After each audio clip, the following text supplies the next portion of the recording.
Everyone, and welcome back to the channel. Today we are finally going over the Wizard. Now, it's important to remember that a wizard is never late, nor are they early. They arrive precisely when they mean to. So that gives you the inborn excuse to be late to your sessions. Haha, I'm kidding. So, right out of the gate here, we have the core wizard traits, as we have with all the other classes.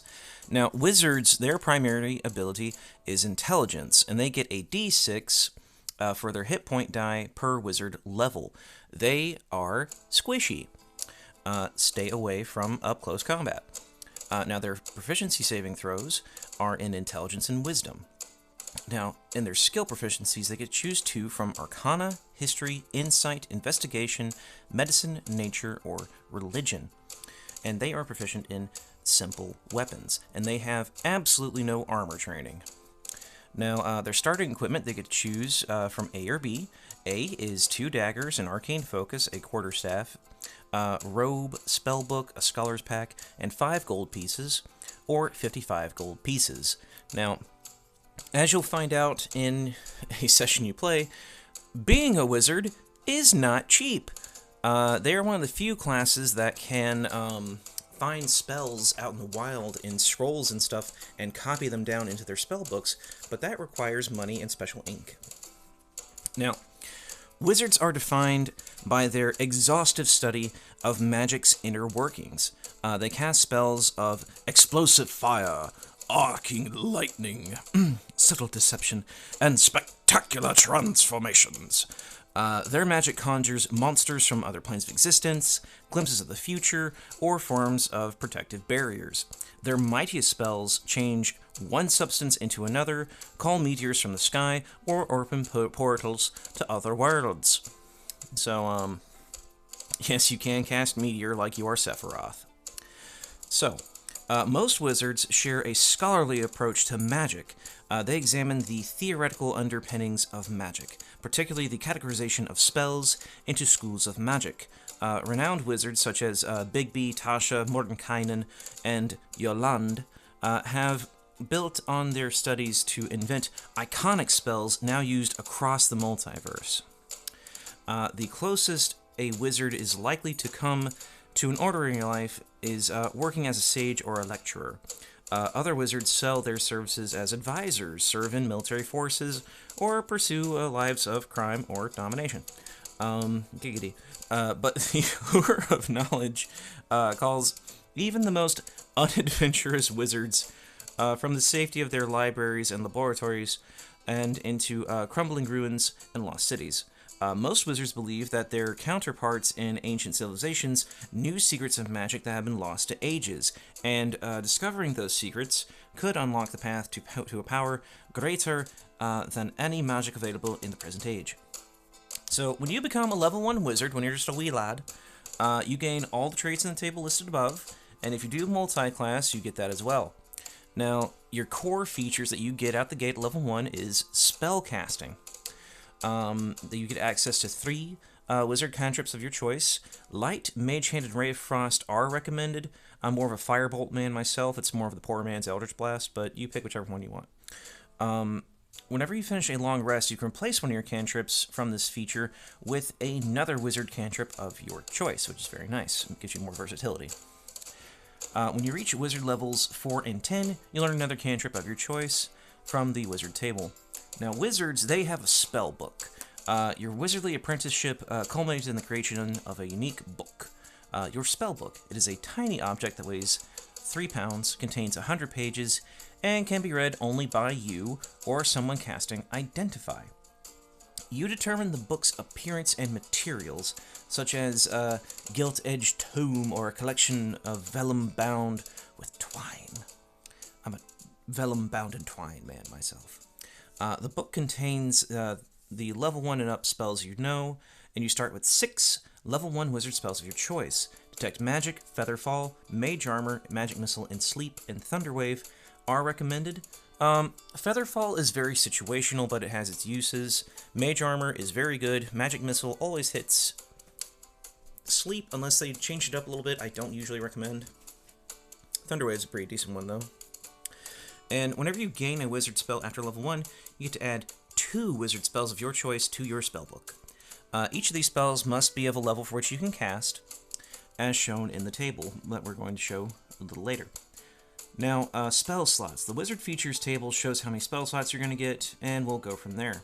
And it also will show you how many prepared spells that you can access.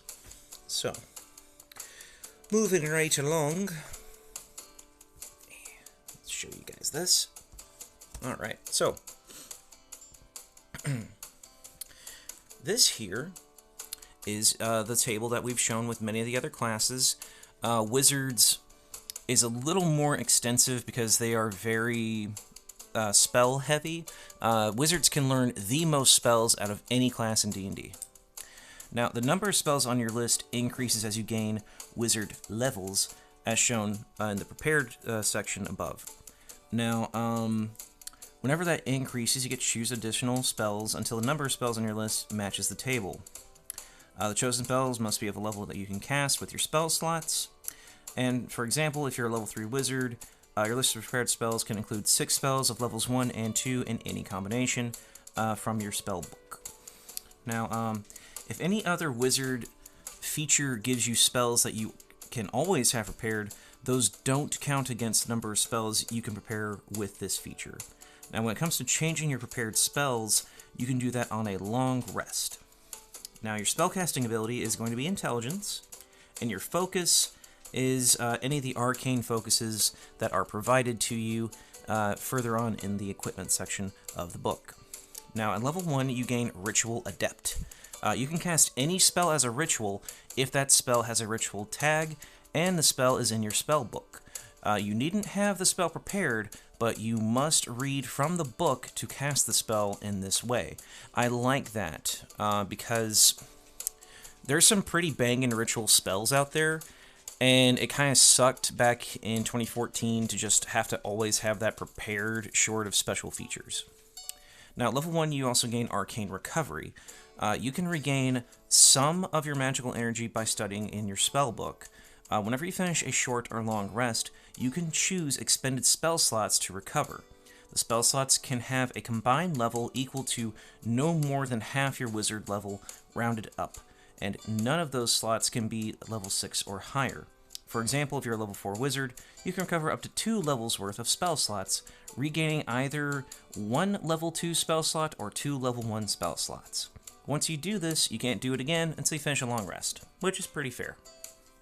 Now, at level 2, you become a scholar, as if you didn't have to study enough. While studying magic, you can also specialize in another field of study. You can choose one of the following skills in which you have proficiency: Arcana, History, Investigation, Medicine, Nature, or Religion, and you can have expertise in the chosen spell. I like that they are dishing out expertise among more of the classes in this edition. It's very fair, because previously you could only get it with Bard and Rogue. Now, we're going to get into some of the nitty-gritty here on this next page. So, we're going to get into expanding and replacing your spellbook should your DM be a very mean person and get rid of it. So, the spells you add to your spellbook as you gain levels reflect your ongoing magical research, but you might find other spells during your adventures, and you can add that to your book. You could discover a wizard spell on a spell scroll, for example, and copy it into your spell book. Now, copying a spell into the book, when you find an appropriate one, you can copy it into your book if it's of a level you can prepare, and if you have time to copy it. For each level of the spell, the transcription takes 2 hours and costs 50 gold pieces. Afterwards, you can prepare the spell like any other spell from your book. That's why I said being a wizard is expansive. Now, copying your book. You can copy a spell from your spell book into another book. This is like copying a spell into your spell book, but faster. Since you already know it and have cast the spell before, you need only spend 1 hour and 10 gold pieces for each level of the copied spell. If you lose your spell book, You can use the same procedure to transcribe the wizard spells that you have prepared into a new spell book. Filling out the remainder of the new book requires you to find new spells to do so. For this reason, many wizards keep a backup spell book. I recommend you do that. Now, at level 3, you're going to get your subclass like you have with everything else, and we'll be going over those in a moment. At level 4, you get your ability score improvement. At level 5, you get to memorize a spell. Whenever you finish a short rest, you can study your spell book and replace one of your level 1 and up wizard spells you have prepared for your spellcasting feature with a different one. I like that. Now, at level 18, you're going to get Spell Mastery. You've achieved such mastery over certain spells that you can cast them at will. Choose a level 1 and a level 2 spell in your spellbook that have a casting time of an action, and you always have those spells prepared. And you can cast them at their lowest level without expending a spell slot. To cast either spell at a higher level, you must expend a spell slot. Whenever you finish a long rest, you can study your spellbook and replace those spells with an eligible spell of the same level from the book. Level 19, you get your Epic Boon.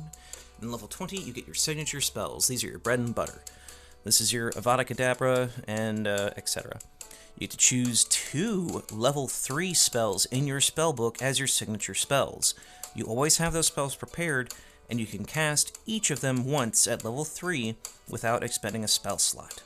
When you do, you can't cast them in this way again until you finish a short or long rest, and to cast either spell to higher level, you must expend a spell slot. Now, moving right along, wizards get a ton of spells. That takes a lot of time. Feel free to do that research independently. And they have a nice little example of a spellbook here. Isn't that pretty? Still going. Alright, now for your wizard subclasses. That is so many spells! Alright. Subclasses. Abjurer. You get to shield your companions and banish foes. Your study of magic is focused on spells that block, banish, or protect, ending harmful effects or banishing evil influences, and protecting the weak. Abjurers are sought when baleful spirits require exorcism, when locations must be guarded against magical spying, and when portals to other planes of existence must be closed. Adventuring parties value abjurers for the protection they provide against a variety of hostile magic and other attacks. Now, at level 3, you're going to become an Abjuration Savant. You get to choose 2 wizard spells from the Abjuration School, each of which must be no higher than level 2, and add them to your spellbook for free. In addition, whenever you gain access to a new level of spell slots in this class, you can add 1 wizard spell from the Abjuration School to your spellbook for free. The chosen spell must be of a level of which you have spell slots. At level 3, you also gain Arcane Ward. You can weave magic around yourself for protection. When you cast an Abjuration spell with a spell slot, you can simultaneously use a strand of the spell's magic to create a magical ward on yourself that lasts until you finish a long rest. The ward has a hit point maximum equal to twice your wizard level plus your intelligence modifier. Whenever you take damage, the ward takes damage instead, and if you have any resistance or vulnerabilities, apply them before reducing the ward's hit points.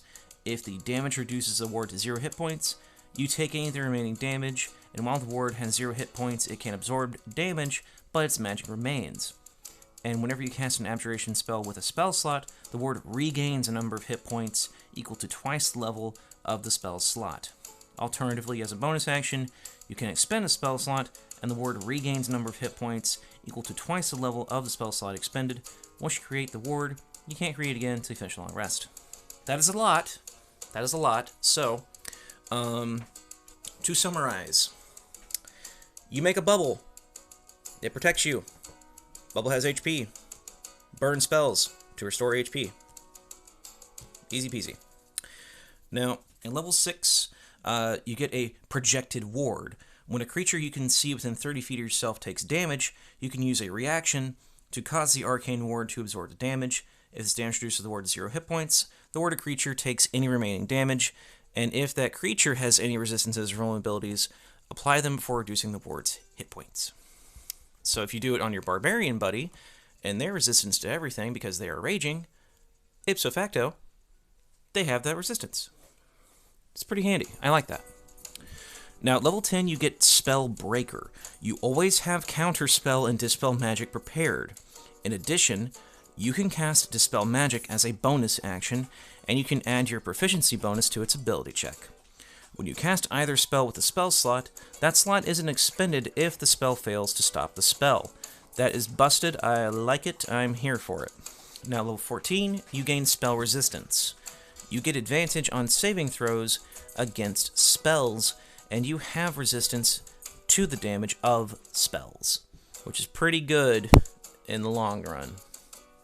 Now, we're going to delve into Diviner now. This went by a different name back in the day, but it's really good. It's one of my favorites, and you're going to find out why. So you get to learn the secrets of the multiverse. The counsel of a diviner is sought by those who want a clearer understanding of the past, present, and future. As a diviner, you strive to part the veils of space, time, and consciousness. You work to master spells of discernment, remote viewing, and supernatural knowledge and foresight. You are a fortune teller. So, level 3, you become a divination savant. You get to choose 2 wizard spells from the divination school, each of which must be no higher than level 2, and you add them to your spellbook for free. In addition, wherever you gain access to a new level of spell slots in this class, you can add 1 wizard spell from divination school to your spellbook for free. The chosen spell must be of a level for which you have spell slots. Now this is where it gets busted. You get portents. Glimpses of the future begin to press on your awareness. Whenever you finish a long rest, you roll 2 d20s and record the number rolled. You can replace any d20 test made by you or a creature that you can see with one of these foretelling rolls. You must do so before the roll, and you can replace a roll in this way only once per turn. Now that's a little different from how I've seen it done in recent history. I think beforehand they could do the roll and you could decide to just change it. But now you have to say, oh, I'm just going to make it this roll instead. So, a little more balanced. But, yeah.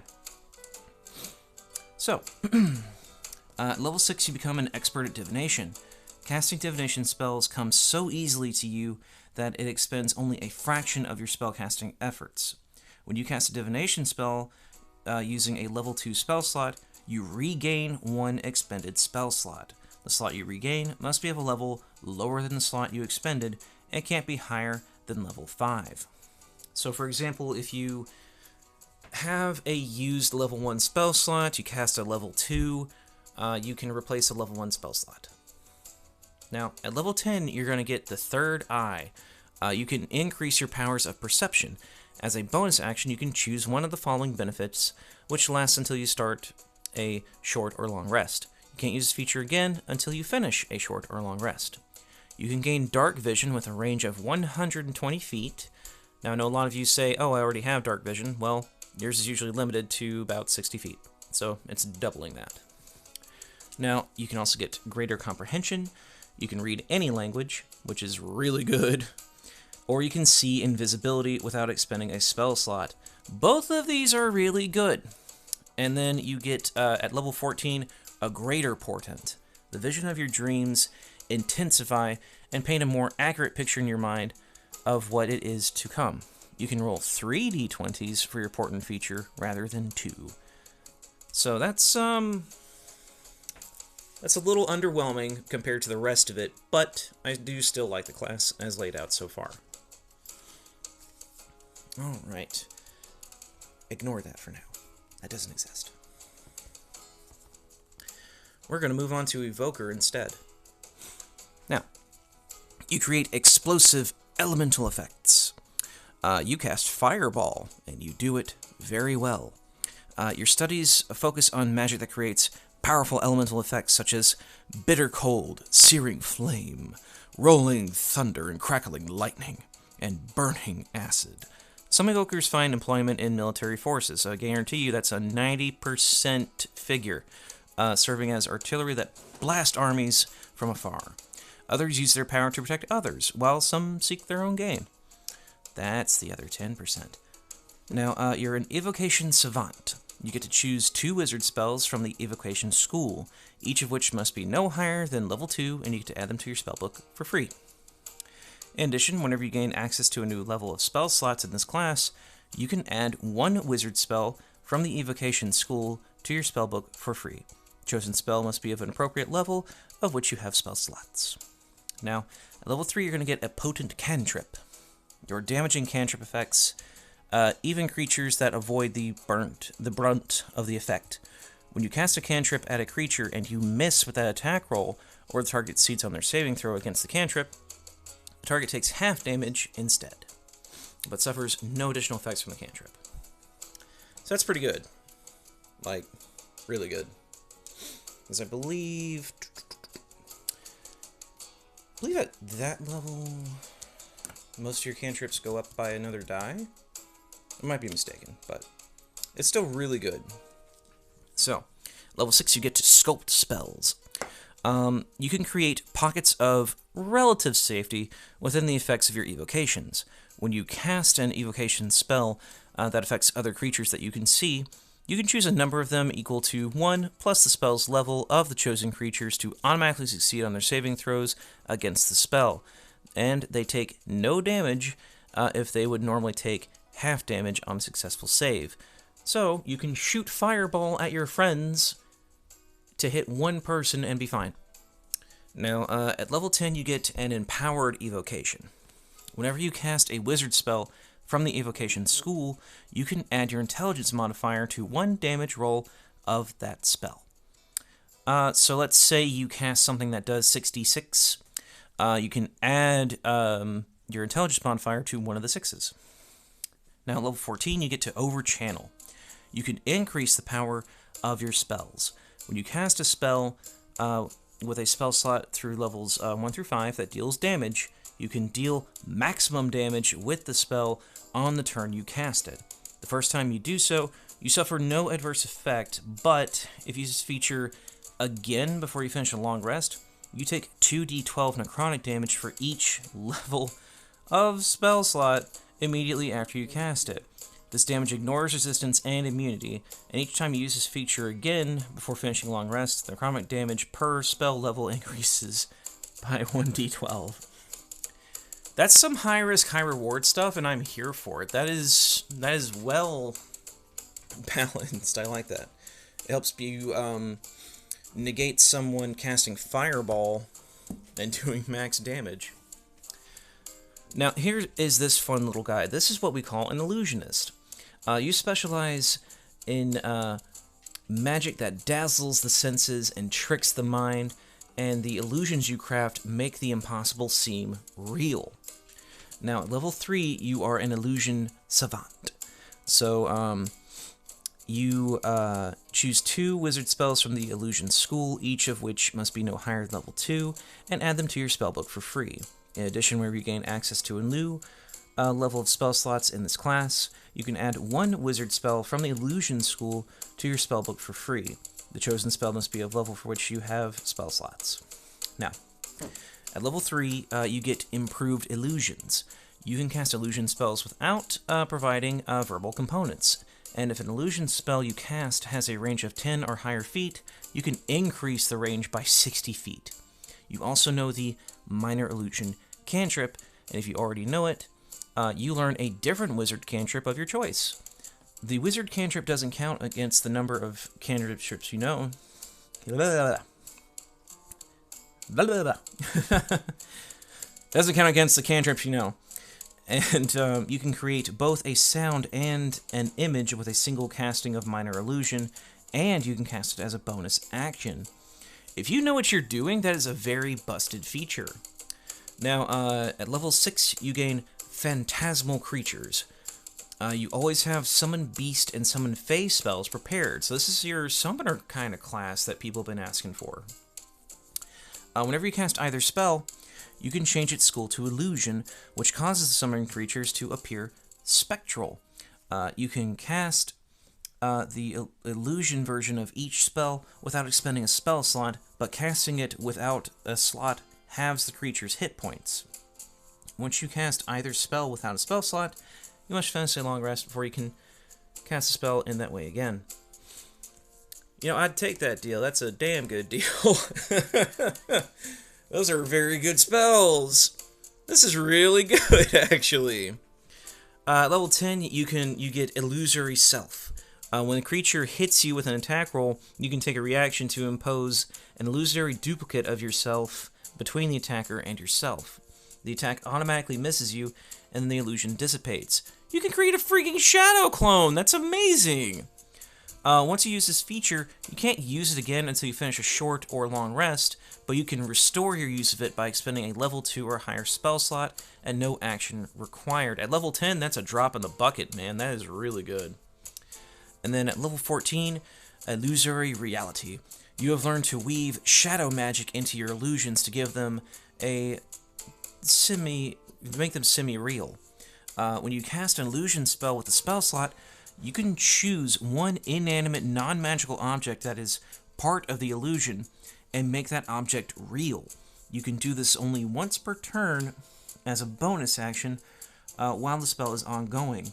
The object remains real for 1 minute, during which it can't deal damage or give any conditions. For example, you can create an illusion of a bridge over a chasm and then make it real to cross it. That is so good! That is so good! I might play this next. That is really good. Well, guys, that is it for the new classes of the 2024 Player's Handbook. Now, today is the 29th of October, so that means LGSs, including the one I work at, get the new DM's guide, and I will be picking up a copy when I go into work today. I'll be going through that as well, and I'll continue to go through some of the things in the Player's Handbook, but perhaps not all of it.